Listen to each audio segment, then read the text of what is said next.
सर्वसामान्य भारतीय नागरिकांनो, सर्वांना सप्रेम जय भीम, जय संविधान, सप्रेम नमस्कार. आज पुन्हा एकदा आपल्या हृदयाशी सुसंवाद साधण्यासाठी जी संधी मला मिळाली त्याबद्दल आदरणीय राहुल खांडेकर सरांचे मी या ठिकाणी धन्यवाद व्यक्त करतो. आणि आजच्या एका विशेष विषयाला आपण सुरुवात करूया. आजपर्यंत अनेक वक्ते, अनेक विचारवंत, अनेक भाष्यकार आपल्या समोर आलेले आहेत आणि त्यांच्या ज्ञानाचा लाभ आपण मिळवून घेतलेला आहे. ते केवळ आणि केवळ आपल्यातील सद्सद विवेक बुद्धी जागृत करून तिचा आविष्कार करून पुढील जीवनातील आपल्या भविष्यातील जीवनाला एक नवी दिशा देण्याचं काम आपण या जागृतीच्या माध्यमातून करत आहोत. आज ज्या विषयावर आपण बोलणार आहोत किंवा त्याविषयी मी आपल्याशी काही संवाद साधणार आहे तो हाच की या देशाच्या ज्या काही राष्ट्रीय महामाता होऊन गेल्या, जसे महापुरुष होत असतात त्याच प्रकारे महामाता सुद्धा होत असतात. आणि या महामातांच्या मुळेच लोकशाही मूल्यांची आविष्कारिकता होत असते. या विषयावरती आपण आज या ठिकाणी आपल्याला संवाद साधणार आहोत. संपूर्ण जगातील मानवांना जन्म देणारी ही माता असते. स्त्री असो, पुरुष असो, कुठलंही लिंग असो, त्या संपूर्ण जनतेला, मानवाला जन्म देणारी ही जन्मदात्री ही माता असते. आणि ज्या पद्धतीनं जगामध्ये आणि आपल्या देशामध्ये महापुरुष घडत असतात, त्या महापुरुषांच्या कार्यामध्ये तेवढाच वाटा त्यांच्या माता किंवा त्यांच्या सहचारिणीचा असतो. किंवा ज्या महामाता घडतात त्यांच्या सोबतचा वाटा सुद्धा त्यांच्या पती किंवा पित्याचा असतो. म्हणजे एकंदरीत जे काही महामाता घडतात, जे काही महापुरुष घडतात, त्यांच्या एकमेकांच्या सहकार्यामुळेच हे क्रांतिकारी देशामध्ये आणि जगामध्ये घडत असतात. हा महत्वाचा विषय आपण या ठिकाणी घेतला पाहिजे. जेव्हा 4,500 वर्षापूर्वी बाहेरून आलेल्या आर्यांनी आपल्या देशामध्ये सुरुवातीला पूर्ववैदिक काळ, नंतर उत्तर वैदिक काळ, नंतर पूर्व ब्राह्मणी काळ, नंतर उत्तर ब्राह्मणी काळ, त्यानंतर हळूहळू मनुस्मृतीची निर्मिती, त्यानंतर मनुवाद, मनुवादी कुसंस्कृती, हा आपल्या देशाचा 4,000 वर्षाचा जवळपास इतिहास आहे. या बाहेरून आलेल्या आर्यांनी सोबत त्यांच्या स्त्रियांना आणलेलं नसल्यामुळे येथील बहुजनांच्या स्त्रियांशी संबंध ठेवून त्यांनी त्यांची ब्राह्मणी कुसंस्कृती, ज्याला आपण मनु कुसंस्कृती म्हणू शकतो, त्या मनु आणि कुसंस्कृती ब्राह्मणवादी त्यांनी निर्माण केली संततीची. आणि म्हणून त्यांनी जे मनुस्मृतीच्या नुसार 4 वर्ण निर्माण केले. ब्राह्मण जो ब्रह्माच्या मुखातून बाहेर पडले असं सांगतात मनुस्मृतीनुसार, क्षत्रिय त्या ब्रह्माच्या बाहूतून बाहेर पडले, वैश्य त्या ब्रह्माच्या कमरेतून बाहेर पडले आणि शूद्र हे त्या ब्रह्माच्या पायातून बाहेर पडले. ही जी मनुस्मृतीची कुसंस्कृतीची जी जडणघडण आहे ही उतरंड आहे. ह्या उतरंडीनुसार या शूद्राच्याही खाली अतिशूद्र म्हणून एक पुन्हा वर्ग निर्माण केला, जो अतिशूद्र वर्ग या संपूर्ण ब्राह्मणांच्या स्त्रिया सहित संपूर्ण या देशातल्या स्त्रीला या मनुस्मृतीनं अवहेलना केलेली होती. म्हणजेच ज्या मनुला त्याच्या आईनं सुद्धा जन्म दिलेला असेलच, त्या मातेला सुद्धा त्यांनी अतिशूद्र म्हणून हिणवलेला आहे. म्हणूनच 25 डिसेंबर 1927 ला डॉक्टर बाबासाहेब आंबेडकरांनी रायगडच्या पायथ्याशी मनुस्मृती जाळली. हे त्याचं मुख्य काम आहे. आणि आज आपण ज्या महामातांचा विषय घेणार आहोत, ज्या महामातांनी महापुरुष घडवले आणि त्या महापुरुषांची क्रांती त्या त्या काळामध्ये लोकशाही मूल्यांना आविष्कारित करणारीच होती.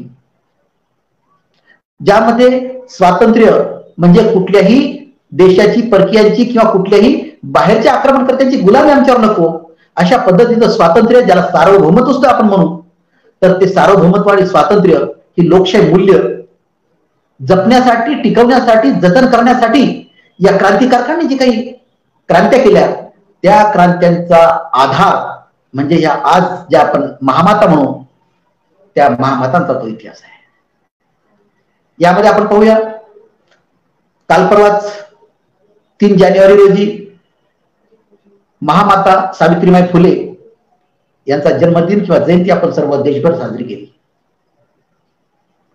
त्या सावित्रीबाईंनी, विचार करा, ज्या सावित्रीबाईंनी ज्योतिराव गोविंदराव फुले यांच्या सोबत सहचारिणी म्हणून संसार केला आणि प्रथम ज्योतिरावांनी आपल्या पत्नीला शिकवलं, स्वतः सुशिक्षित केलं आणि त्यानंतर तिच्याकडून शिक्षणाचा प्रसार करून घेतला. अशा या सावित्रीबाईंचा 3 जानेवारी रोजी आपल्या संपूर्ण देशामध्ये त्याची जयंती आपण साजरी केली. काय विचार असतात पहा, जेव्हा महात्मा फुले यांना आणि सावित्रीबाई यांना स्वतःची संतती होत नव्हती, त्यावेळेस सावित्रीबाई म्हणतात महात्मा फुलेंना आणि महात्मा फुले म्हणतात सावित्रीबाईंना. प्रथम सावित्रीबाई महात्मा फुलेंना म्हणतात की आपल्याला मूलबाळ होत नाहीये, तुम्ही दुसरी पत्नी करा म्हणजे आपल्याला मूलबाळ होईल. बघा, महात्मा ते महात्माच असतात. महात्मा फुले म्हणतात सावित्रीबाईंना की तुम्ही दुसरा पती करा, मला सौता आणा, आपल्याला मूलबाळ होईल.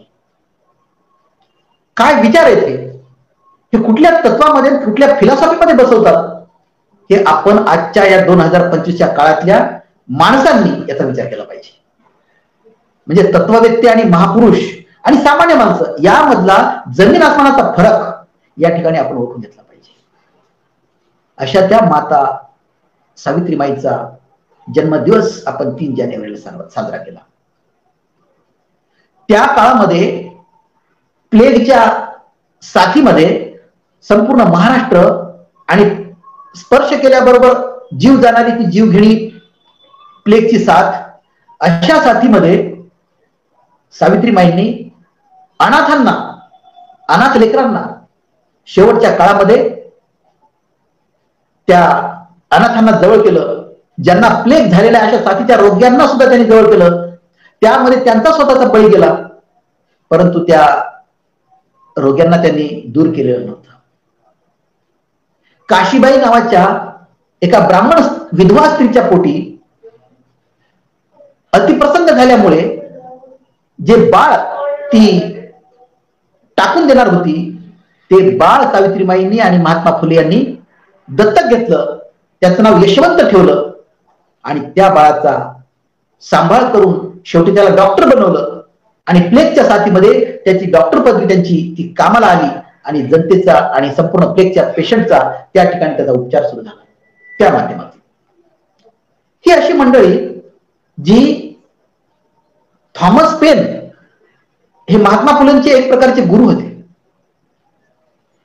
द राईट्स ऑफ मॅन हा थॉमस पेन यांचा जो ग्रंथ आहे, तो ग्रंथ त्यांनी संपूर्ण मानवतेला समर्पित केलेला होता आणि त्याच ग्रंथाच्या आधारे महात्मा फुले यांनी थॉमस पेन यांना गुरु मानलेले. जे थॉमस पेन, बेंजामिन फ्रँकलिन असतील, जॉर्ज वॉशिंग्टन असतील, थॉमस जेफरसन असतील, या 4 तरुणांनी, महायुवकांनी अमेरिकन राज्यक्रांती घडवून आणून लोकशाही प्रस्थापित करून लोकशाही मूल्यांना आविष्कारित करण्याचं काम केलं. अशा थॉमस पेन यांना महात्मा फुले यांनी आपलं स्वतःचे गुरु मानलं आणि अशा महात्मा फुलेंना डॉक्टर बाबासाहेब आंबेडकरांनी म्हणजे आमच्या बापांनी त्यांना गुरु मानलं. म्हणजे गुरूंचे गुरु हे महात्मा फुले आणि थॉमस पेन आहेत. या जगामध्ये जी काही एक म्हण आहे की the humanity religion is the best religion in this world than any other religions, because that is the reality. आणि म्हणून आपल्याला या माध्यमातून विचार केला पाहिजे की मानवता धर्म हा सर्वश्रेष्ठ आहे या जगामध्ये, ज्या मानवता धर्माचे नियम आणि मूलतत्वे ही निसर्ग नियमावर आधारित असतात. आणि या निसर्ग नियमांना अनुसरूनच लोकशाही मूल्यांची निर्मिती झालेली असते. स्वातंत्र्य, समानता, समता आणि समानता यामध्ये फरक आहे. समानता स्थापन झाल्याशिवाय समता स्थापन होऊ शकत नाही. आणि ह्या स्वातंत्र्य, समता, न्याय आणि बंधुता या चारही लोकशाही मूल्यांना प्रस्थापित आणि आविष्कारित करण्याचं काम या जगामध्ये आणि देशामध्ये अनेक महापुरुषांनी केलेलं आहे आणि महामातांनी केलेलं आहे. आणि यापैकी एक महामानव म्हणजे महात्मा फुले आणि त्यांच्या सोबत असलेल्या सहचारिणी महामाता म्हणजे सावित्रीबाई फुले. अशा सावित्रीमाईंचा आपण गेल्या 3 जानेवारी रोजी जन्मदिन आणि जयंती साजरी केली.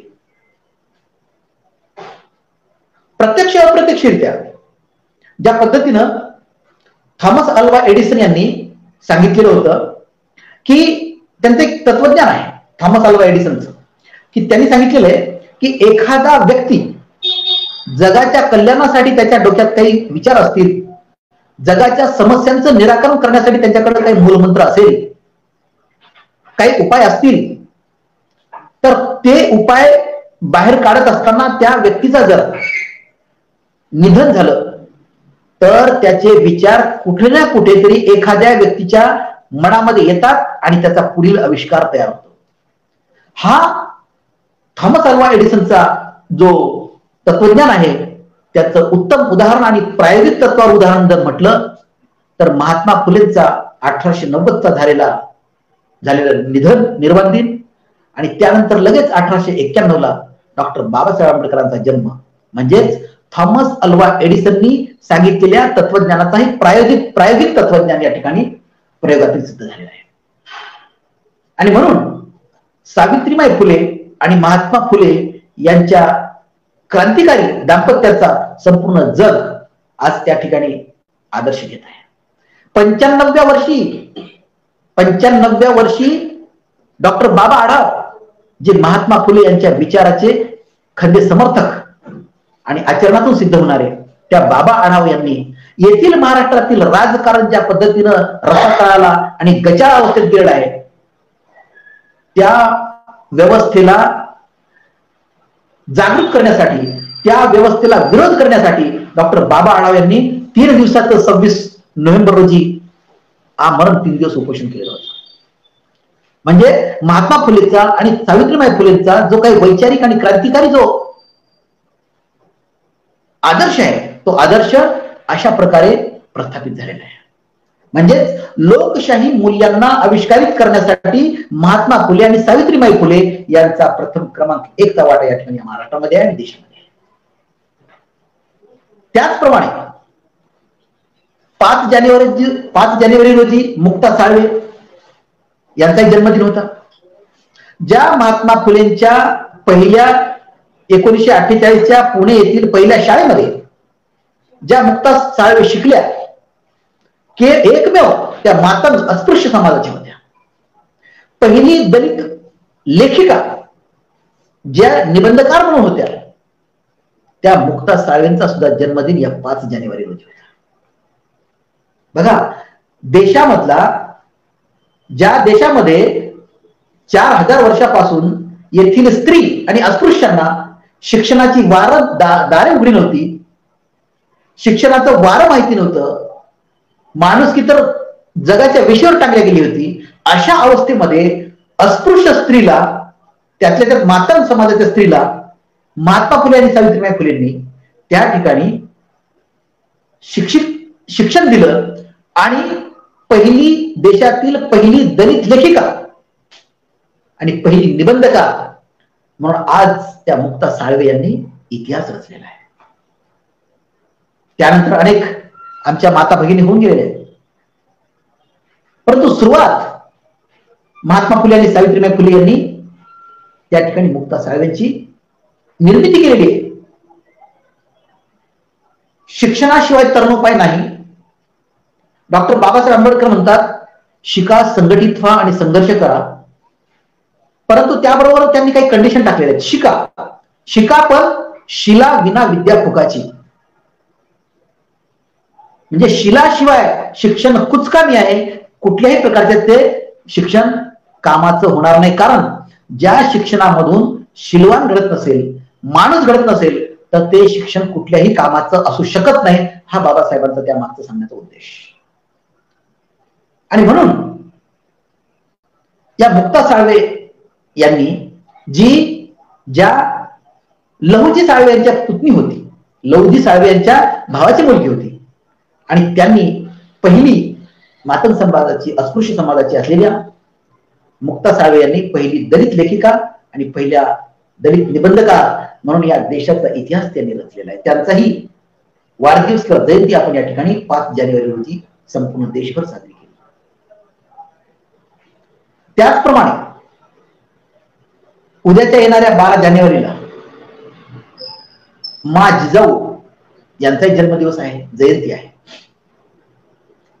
एकेकाळी या महाराष्ट्रामध्ये आणि विशेषतः संपूर्ण देशामध्ये सुद्धा बाहेरून आलेल्या आक्रमण करणाऱ्या मोगलांच्या जे काही बादशाही होत्या, त्या बादशहांच्या आक्रमणामुळे संपूर्ण देश हादरून गेलेला होता.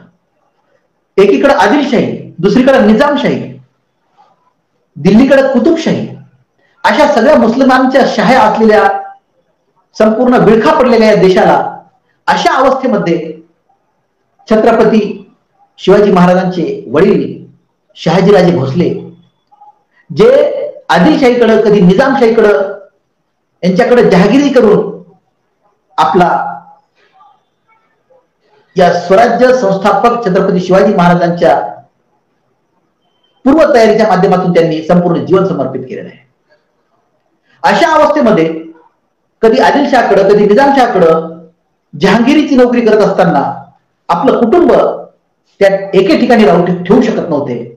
म्हणून मा जिजाऊची आणि त्यांचा जो लहान बाळ होता शिवबा, त्यांची परवड होऊ नये म्हणून त्यांनी एके ठिकाणी कुठेतरी किल्ल्यावरती ठेवायचं आणि या आदिलशाहीच्या आणि निजामशाहीच्या जहागिरीच्या नोकऱ्या करायच्या.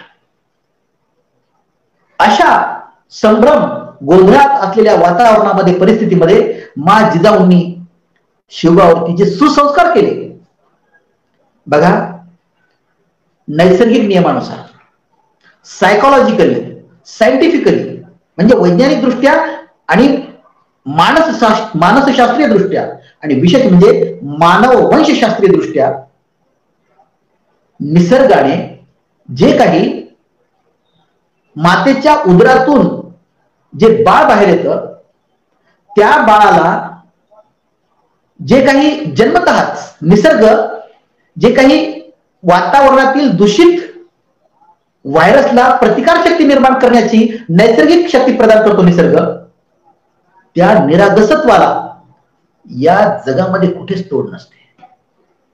आणि अशा बाळाला मातेचा अनुवांशिक दृष्टिकोन, मग ते सायंटिफिकली आणि मानववंशशास्त्रीय दृष्ट्या जो काही त्यांच्यावरती संस्कार होतात, सुसंस्कार, नैसर्गिकरित्या, त्या सुसंस्काराला तो बाळ शेवटच्या श्वासापर्यंत जपत असतो.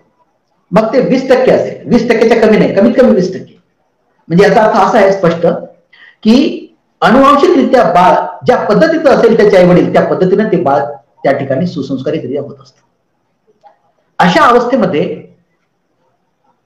जिजाऊंनी आपल्या बाळावरती जे काही सुसंस्कार केलेले असतील, शहाजीराजे भोसले यांच्या माध्यमातून जे अनुवंशिकरित्या जे काही संस्कार मिळालेले असतील, त्या संस्काराला आविष्कारित करण्यासाठी मा जिजाऊंनी छत्रपती शिवाजीराजाला, त्या शिवबाला संस्कार केलेले, सुसंस्कार केलेले आहेत. आणि या सुसंस्कारामधून वाढल्याच्या नंतर त्या काळामध्ये रामायण महाभारताच्या गोष्टी सांगून छत्रपती शिवबावरती एक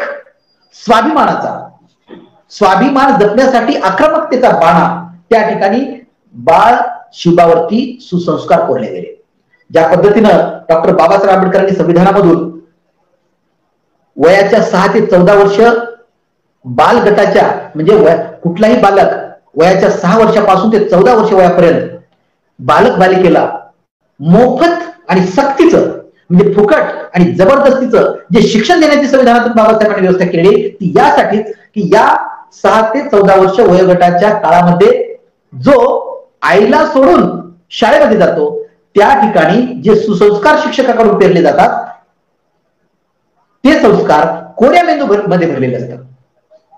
कारण पहिल्या जन्मजाच्या पहिल्या वर्षापासून ते 6 वर्षापर्यंत मातेचे सुसंस्कार असतात आणि 6 पासून 14 पर्यंत शिक्षक शिक्षिकेचे संस्कार असतात आणि म्हणून या शिक्षक शिक्षिकेचे सुसंस्कार त्या बाळाच्या कोऱ्या मेंदूमध्ये चांगल्या पद्धतीने भरावे यासाठीच डॉक्टर बाबासाहेब आंबेडकरांनी संविधानातून या शिक्षकांना सर्वात जास्त पगारी दिलेले आहेत, सर्वात जास्त मानधन दिलेले आहे. का तर त्यांनी नीतीनं वागून या कोऱ्या मेंदूमध्ये सुसंस्कार भरावे जेणेकरून आजचा बालक उद्याचा युवक होणार आणि आपला देश एक प्रकारे सुसंस्कृत होईल. या पद्धतीचा उद्देश बाबासाहेबांचा या संविधानाच्या सवलतीच्या मागे होता.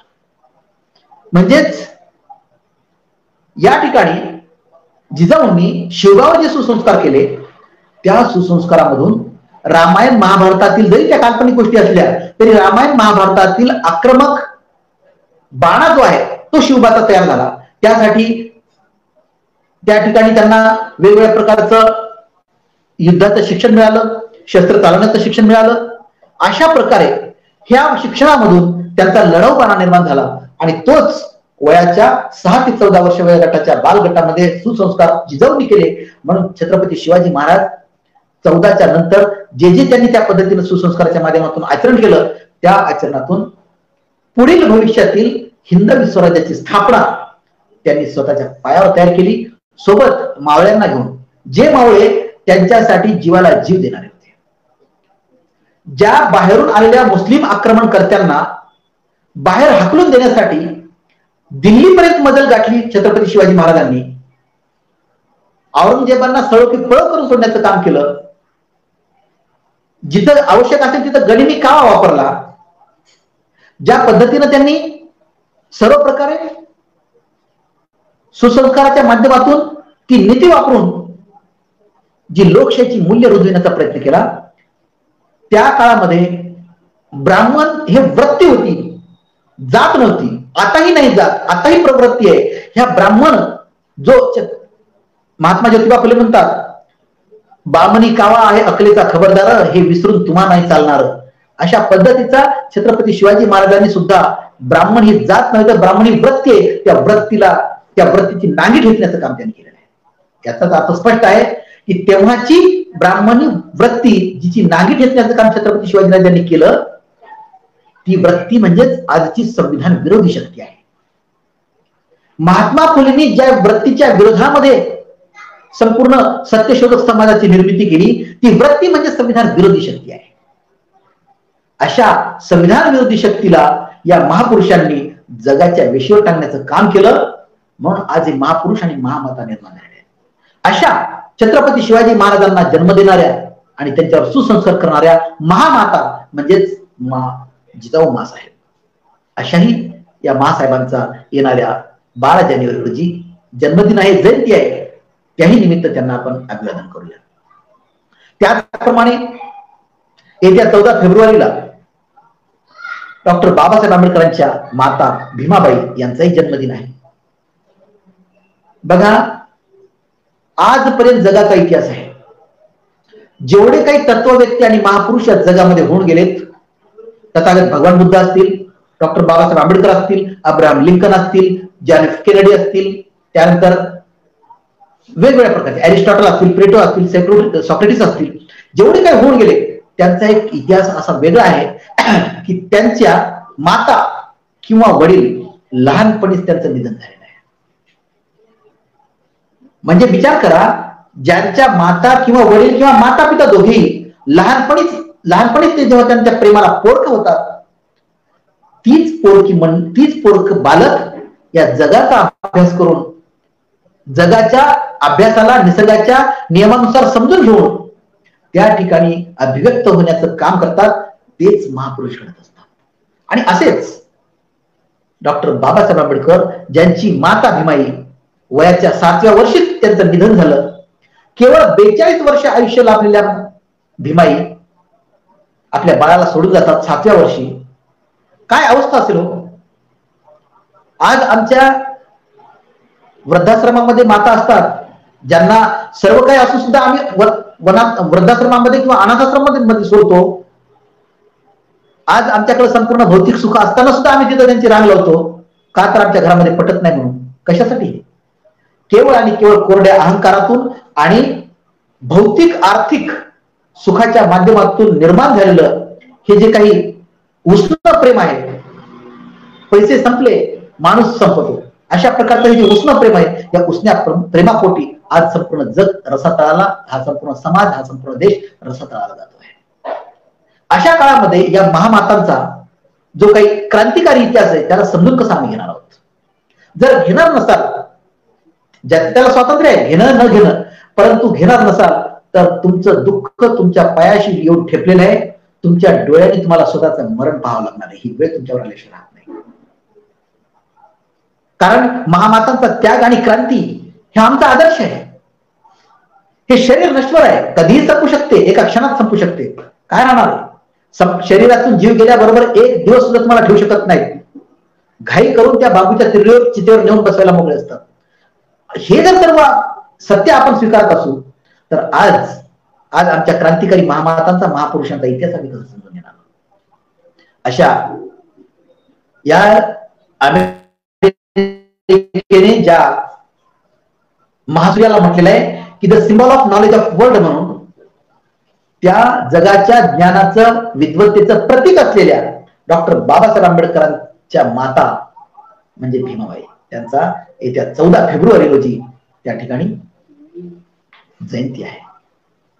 या महापुरुष आणि या महामाता जर झाल्या नसत्या तर आज हे जग कुठल्या पद्धतीने गेलं असतं, कुठल्या दिशेला गेलं असतं, याची आपण कल्पनाच करू शकत नाही. त्याचप्रमाणे 7 फेब्रुवारी रोजी महामाता रमाई यांची जयंती आहे. ज्या मातेनं आपला स्वतःचा पती, ज्यांची पदवीचं नाव घेत असताना MA master of arts, PhD doctor in philosophy, DLiT doctor in literature, DSc doctor in science, LLD doctor in legislative law आणि barrister of law, barrister at law, ह्या सगळ्या 7 डिग्र्या जेव्हा आम्ही बोलतो त्यावेळेस आम्हाला बोलायला सुद्धा घाम फुटतो. अशा डॉक्टर बाबासाहेब महासूर्य महामानवांची अर्धांगिनी सहचारिणी, जी गोवऱ्या थापून स्वतःचा संसार चालविण्यामध्ये आणि आपल्या पतीला अप्रत्यक्षरित्या प्रोत्साहन देण्यामध्ये त्या ठिकाणी संपूर्ण आयुष्य वेचलं, अशा महामाता रमाईचा सुद्धा 7 फेब्रुवारी रोजी जयंती आहे. या महामातांना केवळ अभिवादन होऊन चालणार नाही, अभिवादन करून चालणार नाही.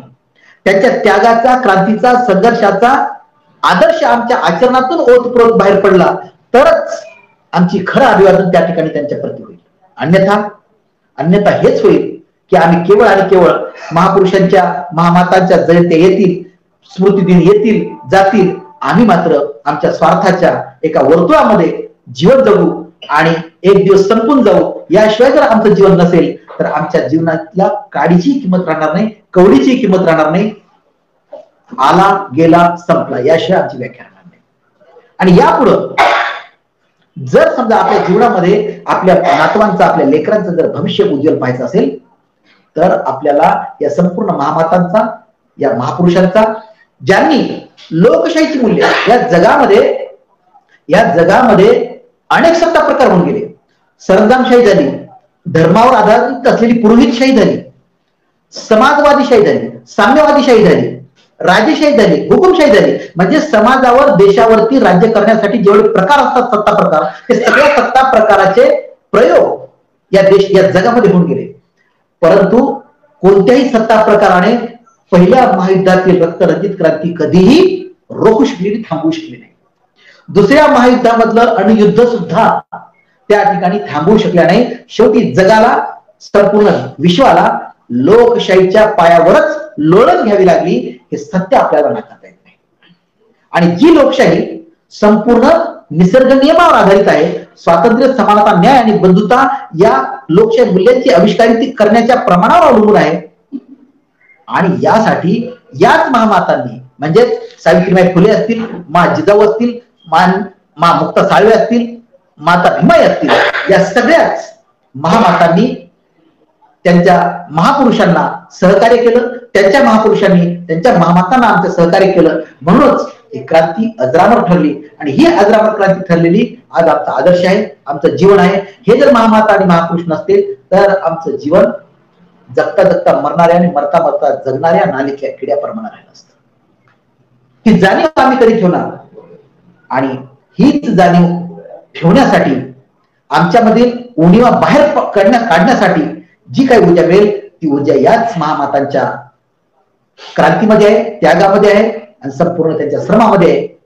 हाच आदर्श आपण डोळ्यासमोर ठेवूया आणि आपल्या पुढील आयुष्यामध्ये आपल्याच नातवांसाठी, आपल्याच लेकरांसाठी, एकूणच संपूर्ण समाजासाठी आपण आपलं संपूर्ण जीवन समर्पित करूया आणि त्यासाठी सर्व काही साम दाम दंड भेदाच्या कूटनीतीला जगाच्या वेशीवर टाकून तथागत भगवान बुद्धांनी दिलेल्या विवेकवादाचा शस्त्र आपल्या जवळ ठेवून विज्ञानवादी, विवेकवादी, मानवतावादी अर्थात निसर्ग नियमावर आधारित असलेल्या लोकशाहीला, स्वातंत्र्य, समानता, न्याय आणि बंधुतेला आविष्कारित करण्यासाठी तन मन आणि धनाने समर्पित होऊया आणि याच संपूर्ण आदरणीय महामाता भीमाबाई, मा जिजाऊ, मा सावित्रीबाई आणि माता रमाई यांच्या त्याग संघर्षाचा आदर्श घेऊन आपण पुढे आपल्या जीवनामध्ये आचरणातून सिद्ध होऊया एवढं बोलतो आणि थांबतो. जय संविधान, जय भारत, धन्यवाद, जय हिंद.